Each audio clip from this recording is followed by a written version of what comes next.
19h05 sur BFM Business, c'est l'heure de la chronique internationale de Mathieu Jolivet.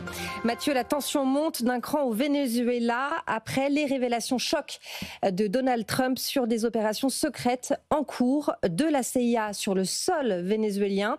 Le président Nicolás Maduro vient de déployer des milliers de soldats à la frontière colombienne. Oui, ils sont 17 000 soldats déployés à cette frontière colombienne. Dans l'état du Táchira, vous avez des troupes qui sécurisent en ce moment le pont international Simon Bolivar qui relie le Venezuela à la Colombie. Nicolás Maduro a déjà mobilisé des millions de réservistes il y a un mois suite au déploiement de forces navales américaines au large des côtes vénézuéliennes.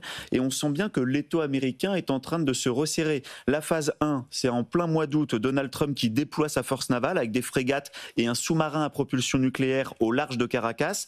Il neutralise ensuite plusieurs embarcations vénézuéliennes suspectées de transporter de la drogue. On parle déjà de 27 morts. Et phase 2, Donald Trump l'a reconnu mercredi, la CIA qui est active en ce moment au Venezuela. Nous regardons du côté du sol à présent car nous contrôlons très bien la mer, a dit Donald Trump. Il y a l'argument du narcotrafic, mais aussi évidemment en toile de fond les intérêts énergétiques américains. Oui, le Venezuela qui possède les plus grandes réserves de pétrole au monde, 303 milliards de barils. L'Arabie Saoudite, c'est 267. Et toutes les grandes majors internationales étaient très actives pendant des décennies pour explorer, exploiter ce pétrole jusqu'à l'arrivée en 98 d'Hugo Chavez.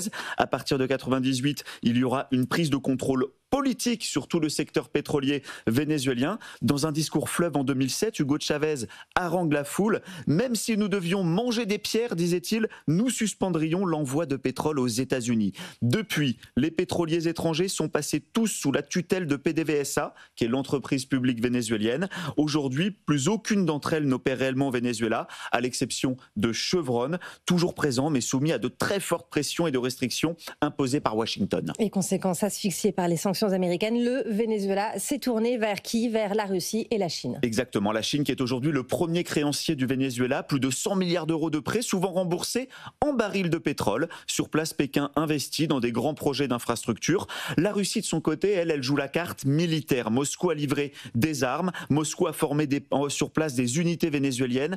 En 2019, des mercenaires du groupe Wagner auraient même été mobilisés pour sécuriser le régime de Nicolás Maduro. Plus récemment, Caracas a accueilli des exercices conjoints avec Moscou. Vous voyez donc le Venezuela qui est devenu une véritable poudrière. C'est l'arrière-cour des États-Unis qui compte bien mettre fin à des décennies de régime anti-impérialiste, mais c'est aussi devenu une zone d'influence où la Russie et la Chine ont une présence bien ancrée. La chronique internationale de Mathieu Jolivet à retrouver tous les soirs dans le 19h Écho. Merci Mathieu.